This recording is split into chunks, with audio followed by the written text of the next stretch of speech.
حضور صلی اللہ علیہ وسلم کا فرمان کا مفہوم ہے کہ جس نے بھی اس دعا کو دوسروں تک پہنچایا اللہ تعالیٰ اس کے غموں کو بھی دور فرما دے گا۔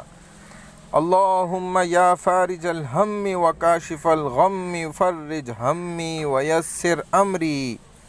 وارحم ضعفی وقلت حیلتی وارزقنی من حیث لا احتسب